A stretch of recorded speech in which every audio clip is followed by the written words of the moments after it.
Buena, cabrón. Ah, cabrón. Buena, buena. Una cabrón. Buena. Cabrón, ¿cacharon algo de la clase o no? Nada, Nada, compañero. Estoy recién nada. despertando, hermano. Todo terrible, fome. Como que la profe no tenía ganas de explicar. Sí, está sin motivación. No. Súper robótica la clase. ¿Sabéis que puede haber? Así, ahora que lo pienso. Yo cacho que es como un tema de desafección generacional a la historia, hermano. ¿Cómo eso? ¿A qué te referís? Déjenme se lo explico. Para comenzar, quiero plantearle a todos esta pregunta. ¿Somos lo que recordamos o somos aquello que hemos olvidado? Porque durante mucho tiempo se nos estableció lo que debemos aprender, lo que nos deben enseñar, de la forma que deben hacerlo. Pero la historia que nos enseñan, ¿es realmente la historia que se ha vivido? La historia que he investigado, ¿es la misma de la cual nosotros aprendemos? Porque si supuestamente hay tanta historia por enseñar y tanta historia de la cual investigar, porque hoy en día existe una desafección generalizada sobre la historia, sobre nosotros mismos, sobre lo que somos y lo que fuimos. ¿La historia es la que se está alejando de nosotros o nosotros somos los que nos estamos alejando de ella? Hemos dejado la historia como recuerdos que quedan deambulando en nuestra memoria y sin ser capaces de tomar esos activos que podemos aprender y entender para acercarnos a ella, sintiéndonos como si fuese ajena a nosotros y no nos correspondiera. Entendemos que la historia es de otros y no la aceptamos como lo que es, nuestra historia, lo cual instintivamente nos termina alejando del tema o generando un desinterés que concluye en una desafección por la historia. ¿Entendiste? Sí, pero yo creo que para llegar al punto de disidencia que estamos hoy en día con la historia, primero debemos comprender a esta misma, ser conscientes de su función como disciplina y de qué es la diferencia con algo tan básico pero a la vez complejo como la memoria. Hay que partir de la base, que la historia como disciplina tiene fines sociales y fines políticos, y como fin social se encuentra en una búsqueda incesante de dotar de identidad a los colectivos humanos, ya que la identidad forma comunidades y sin una identidad común la cohesión no es posible, debido a que la forma más sencilla de empatizar y solidarizar es a través de la experiencia común. En este caso tenemos situaciones o procesos históricos que entienden a los sujetos de una comunidad. Y también la otra parte del fin es respaldar acciones del presente y ser un cimiento para los proyectos del mañana. Y Florescano dice en su texto La función social de la historia, le otorgaba cohesión a los diversos miembros del conjunto social para enfrentar las dificultades del presente y confianza para asumir los retos del porvenir. Y lo que Florescano, historiador mexicano, nos dice en la cita anterior es que la historia cumple la idea de darle ese sentido de pertenencia a aquellos que deben asumir los desafíos del mañana, y con la información de los hechos del pasado poder ver de una manera más óptima el futuro y trazar de mejor manera el camino que ayude a tomar las medidas necesarias. Y el otro fin, que es el fin político, busca una cohesión social, pero no es la única forma de verla. Se puede apreciar esta disciplina como herramienta de poder. Esta puede ser usada como un fin de control de memoria colectiva, enseñar lo que realmente quieren las élites y de la forma que éstas quieran, como por ejemplo Estados Unidos con su forma de promoverse como los libertadores de América, poniéndose a ellos mismos como símbolo de la libertad y de esta forma tener el control de América. La historia que se enseña es aquello que se necesita de una interpretación técnica de las ciencias sociales para dotar del sentido interpretativo a lo que se investiga. Pues creo que la historia debe cumplir con al menos tres elementos: capacidad de observación, de relato y de la interpretación que uno tiene. También podríamos agregar habilidades que tengan que ver con la expresión puesto, que sin eso no se hace muy atractiva la historia a quien se la desconoce, o más bien no posee las herramientas para decodificarla. Ya, mira, igual comprendo lo que estoy hablando, ¿cachai? Entonces, a través de esto, creo yo, es que se termina construyendo un paradigma. Que un paradigma es un marco de normas y métodos que rige la manera que las comunidades interpretan la realidad. Entonces, podemos entender que el paradigma es como un marco, una ventana, ¿cachai? Con la cual yo miro, cuestiono e investigo la realidad.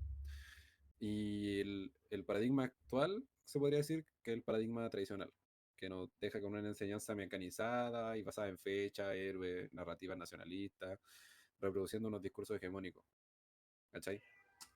Pero en cambio, a su vez, existe el paradigma crítico de la historia social y cultural, que se enfoca en enseñar procesos sociales más que fechas y hace énfasis también en las voces subalternas, como las mujeres, los obreros o los pueblos originarios, más que los héroes de la patria, en base al debate y al cuestionamiento, promoviendo el pensamiento crítico. ¿Cachai? De acuerdo a la tercera pregunta que me hacen los chiquillos, yo creo que tiene un impacto fundamental, ya que la historia contribuye a que los estudiantes se transformen en ciudadanos con un pensamiento crítico. ¿A qué me refiero con esto? A que los estudiantes se cuestionen su realidad y que cuestionen las injusticias que se han dado tanto en el pasado como en el presente, y que ellos se hagan protagonistas, de que ellos sean más partícipes y que estén más activos dentro de la sociedad y que ellos mismos ayuden a construir una sociedad que sea más justa. El impacto político y social de la historia enseñada en la sala de clase, yo creo que es importante señalar la capacidad que tiene la historia de formar personas con pensamiento crítico respecto a las realidades que ellos se ven envueltos, ya que no vamos a ser profesores de historia, sino profesores de historia y ciencias sociales. Entonces es importante ver la capacidad de la historia como formadora de personas y sujetos críticos dentro de una sociedad. La educación no es una excepción respecto a la historia enseñada. A la hora de hacer las planificaciones escolares para la educación pública, es un hecho que se reflejan los intereses de la élite o de las clases más altas. Así, en el momento que la historia enseñada es entregada desde un punto de vista elitista o de una clase social más alta, los jóvenes que son de una clase social más baja han de generar una desafección, no sienten que forman parte de esta identidad que se trata de enseñarles. Además de tratar de dar una identidad con la cual no se sienten parte de los jóvenes de la clase baja, se genera un desapego emocional a la historia enseñada si su lucha diaria, sus situaciones más vulnerables no siempre son reconocidas en el aula o en las clases. Por el tipo de enfoque identitario elitista que imponen los planes de estudio, también el material complementario como los textos o material audiovisual de la materia, en muchas ocasiones no incluyen bien o que directamente no incluyen a ciertos grupos sociales que suelen ser segregados como las comunidades indígenas, los afrodescendientes o la clase trabajadora. Así los jóvenes no ven sus raíces ni algún rasgo identitario en la historia enseñada. Así se da también el que los jóvenes se sientan invisibles y así se desinteresan de estas materias y de la historia enseñada en específico. Está bien. Igual, como para tratar de entender un poco mejor el desinterés que se ha generado por la historia, podríamos plantear diferentes aristas, ¿cachai? Que pueden dar como más explicación a este fenómeno. La primera que podríamos tratar sería como la homogenización de la historia. Igual no sé si han cachado que en el último tiempo se ha optado por limitar la historia a solo fechas y personajes, y dejando de lado su contenido crítico, su contexto crítico. Y eso ha hecho que haya perdido el sentido de continuidad con la historia y dejando los problemas actuales que solo son situaciones sin precedentes. Y alejándonos de su función nos ayuda a que nos deja la historia y las ciencias sociales, para entender o dar sentido a ciertos sucesos y acontecimientos que ocurren en la actualidad. Una segunda arista sería el tema de los profes, porque como decíamos al inicio del video, la clase está como súper fome, po, ¿cachai? Entonces, eso va más por el tema de los profes sin motivación o estrategia. La falta de estrategia a la hora de enseñar historia se ha vuelto más evidente con el pasar del tiempo, y estas falencias se ven reflejadas sobre todo en el aula. Pero, ¿cuáles son estas carencias en sí? Podríamos destacar como primera la falta de un enfoque narrativo a la hora de enseñar historia en los colegios, o las formas tradicionales de evaluación memorística como segunda. Estos puntos son clave para el entendimiento y la enseñanza. Ahora, la motivación de los profes también es sumamente importante, po, tanto en la mejora del desempeño docente como en el desarrollo académico. Es vital tener una figura con energía y presencia que favorezca un clima escolar positivo, po, y promueva sobre todo la innovación educativa. Pero esta motivación se ve mermada por varios factores. Entre ellos podría ser el reconocimiento laboral, el tema del salario justo, o a veces el nulo apoyo institucional que tienen los profes, entre otros. Pero entonces, cabros, yo les dejo unas preguntas.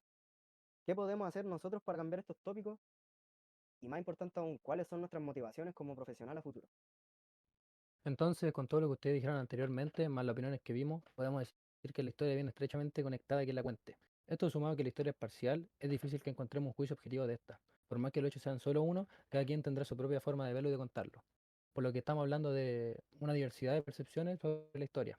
Esta es una arista con la que se da un toque subjetivo y personal según quien sea el que cuente la historia. Por lo mismo es importante la metodología utilizada en esta ciencia social. Esto con el fin de que lleguemos a ser lo más objetivos o lo menos subjetivos posible, dependiendo cómo se mire. Dentro de este dilema es muy importante el rol que tienen tanto los historiadores como quienes enseñan la historia. En sus manos está en el transmitir un legado que traspasará las barreras del tiempo y perdurará por generaciones. Generaciones las cuales quizás ni siquiera nosotros seamos quien las verán. En una sociedad como la nuestra, donde la historia está tan olvidada, donde nuestra memoria histórica solo reside en unos cuantos, mientras que la mayoría busca borrarla o siquiera tener la poca vergüenza de hacer como si nunca hubiese sucedido, es fundamental que aquellos pocos que conservan dicha memoria histórica luchen contra el olvido. Quitar este pensamiento que predomina en la juventud sobre la poca relevancia de la historia. Entonces yo le digo a ustedes, ¿realmente queremos y dejaremos que la historia pase a ser simplemente eso, historia?